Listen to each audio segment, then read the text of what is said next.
У нас там сосед, он пьяный, он, короче, стучится на дверь, всю ломает нафиг. Он уже несколько минут здесь стоит, стучится, орёт, матерится. Я просто, мне страшно. Isang 9 years old na batang babae ang nagawa pang mag-livestream sa kanyang TikTok account upang humingi sana ng saklolo sa kanyang mga followers. Takot na takot siya dahil sa panggugulo na ginagawa ng kanyang kapitbahay na halos isang oras nang sumisigaw, nagmumura at kinakalabog ang kanilang pintuan. Dahil puro kabataan na kasing edad lamang niya ang kanyang mga followers sa TikTok, wala ring nagawa ang mga ito upang mapigilan ang isang kahindik-hindik na pangyayaring naghihintay sa batang babaeng ito. Ako po si Royzy and welcome sa Ken Thoughts. Kung hilig mo ang ganitong video, mag-like at mag-subscribe para lagi kang updated sa mga susunod на upload. Папа ушел в магазин. Я не знаю, что делать, короче. Он сначала прям долбился, будто ногой, а теперь вот долбиться. Долбиться, это прям слышно. Это очень жестко слышно. Ang batang ito ay si Felicia Cononchak, isang 9 na taong gulang na batang babae na ayon sa kanyang ama ay mabait, mapagmahal at kikay na bata. Mahilig siyang mag-post ng kanyang mga ginagawang video sa TikTok, kaya naman marami rin siyang mga nagiging kaibigan dito. Isinilang si Felicia sa Chita City sa Russia noong 2011. Kasama niyang naninirahan sa kanilang bahay ang kanilang mga magulang na sina Alina at Fyodor at ang dalawa niyang kapatid na lalaki, isang 4 years old at isang 14 years old. Mahilig siya sa kulay pink, gaya rin ng karamihan sa mga batang babae. Kwento pa nga ng kanyang ama, matalinong bata itong si Felicia. Ang Chita City ay isang malaki at maunlad na syudad na may 350,000 na population.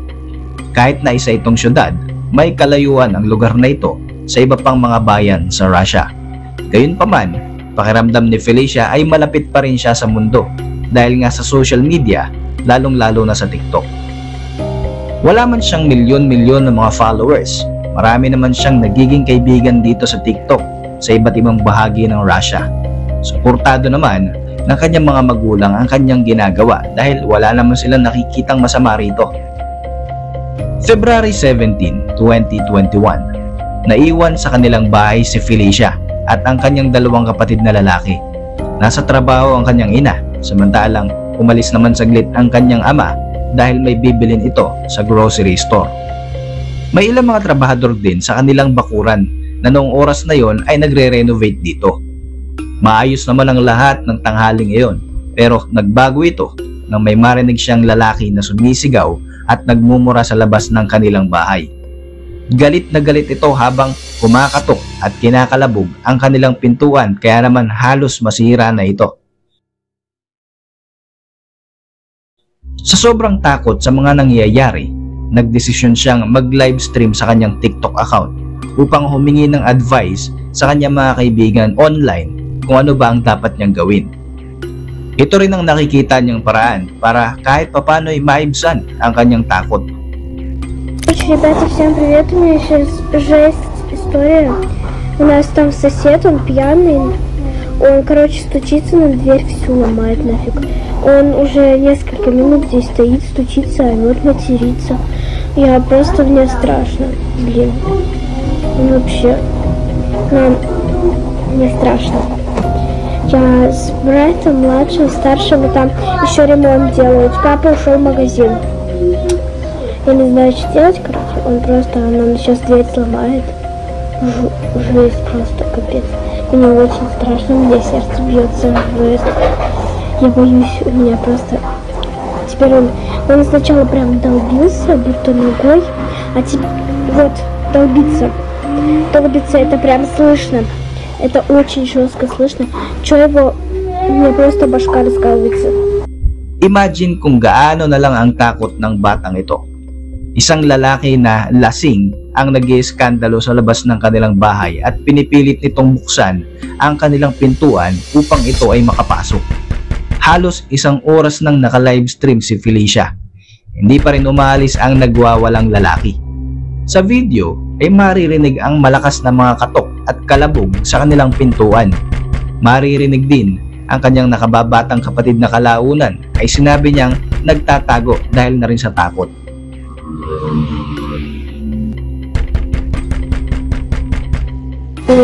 Стоит стучаться, пошла смотреть.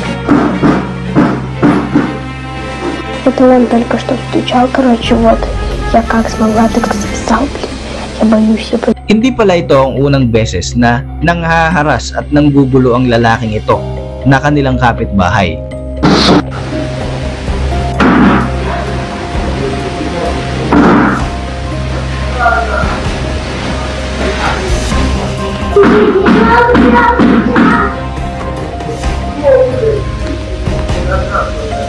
Скажу вам по-честному, он уже час где-то стоит, ступить. Я уже, блин, сердце страшно. Жестко. Это жестко. Мой брат, короче, спрятался. Siya si Vasily Dunets, 33 years old at nagtatrabaho bilang staff sa isang supply store sa kanilang lugar. Kilala si Vasily bilang lasinggero at may history rin ito ng violence at hindi maayos na pag-uugali. Sa mga nakalipas na panahon, nagkaroon na pala ng pagtatalo ang ama ni Felicia at etong si Vasily. Sa ngayon naman ay nagagalit ito sa ingay dahil sa renovation sa bahay ni na Felicia.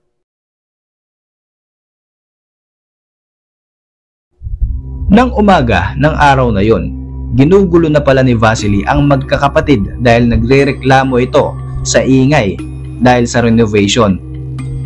Bago pa umalis ang ama ni Felicia na si Fyodor ay nagkaroon na pala ito ng mainit na diskusyon sa lalaki.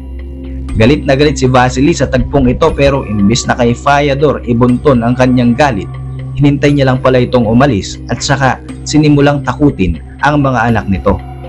Sumisigaw ito at nagmumura habang pinipilit buksan ang pintuan ng bahay ni na Felicia. Makalipas ang halos isang oras, tila kumalma na ang lalaki at nawala ang malalakas na mga kalabog sa pintuan. Dahil inakalang tapos na ang panggugulo ni Vasily, pinutol na ni Felicia ang kanyang live stream at sinimulang mag-message sa kanyang mga kaibigan sa kanilang lugar. Dito ay kinuwento niya ang nakakatakot na tagpo na kanyang na-experience. Isang kaibigan ang nag-alok na susunduin siya sa kanilang bahay at sasamahan siya na maglakad-lakad sa parke hanggang sa makabalik ang kanyang tatay. Ganito na nga naging plano niya at ng kanyang kaibigan kaya hinintay niya itong sunduin siya. Ilang minuto ang nakalipas, may narinig siyang mahinang katok sa kanilang pintuan. Dali-dali niya itong binuksan. Nang tuluyan na nga mabuksan ang pinto, namutla ang batang babae sa takot na sumalubong sa kanya. Sa pagkakataong ito, bumalik pala ang lasing na lalaki na si Vasily na kinuha lamang ang kanyang hunting rifle. Nakatutok sa batang babae ang baril nito. Dali-dali namang isinara ng bata ang kanilang pintuan dahil sa sobrang takot, subalit isang putok ang umalingaw-ngaw mula sa labas. Tumagos sa pintuan ang bala ng rifle at tumama ito sa ulo ni Felicia.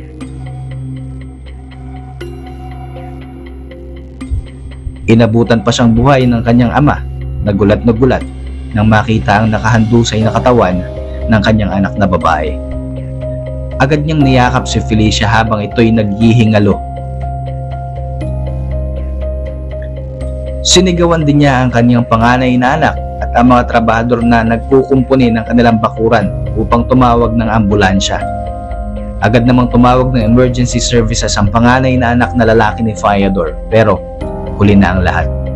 Patay na si Felicia nang dumating ang mga ito. Namatay ang batang babae habang yakap-yakap ito ng kanyang ama.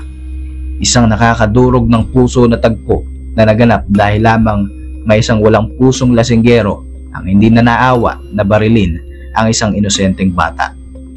Narito ang isang recorded video ng crime scene.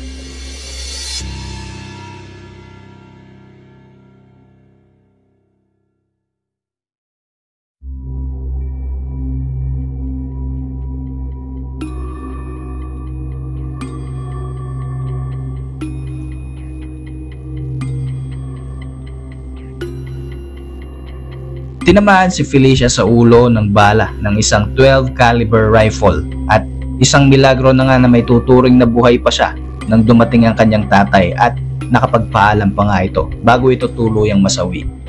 Agad namang naaresto si Vasily Dunet sa kanyang apartment at hindi man lang ito nagtangkang tumakas matapos mapatay si Felicia. Ipinost din ni Fyodor ang isang video kung saan makikita si Vasily na nakakulong at naghihintay na litisin ang kanyang kaso. Kalaunan nga ay nasintensya ng 17 years imprisonment sa maximum security prison sa Siberia si Vasily. Gayunpaman, umapela pa rin ang ama ni Felicia na taasan pang number of years ng pagkakabilanggo ni Vasily para daw ma-realize nito ang kahayupan na ginawa nito sa kanyang anak na babae. Para sa inyong reaksyon, mag-iwan lang ng komento sa ibaba ng video na ito. Muli, ako po si Roy Z at maraming salamat sa patuloy na pagsubaybay sa ating channel.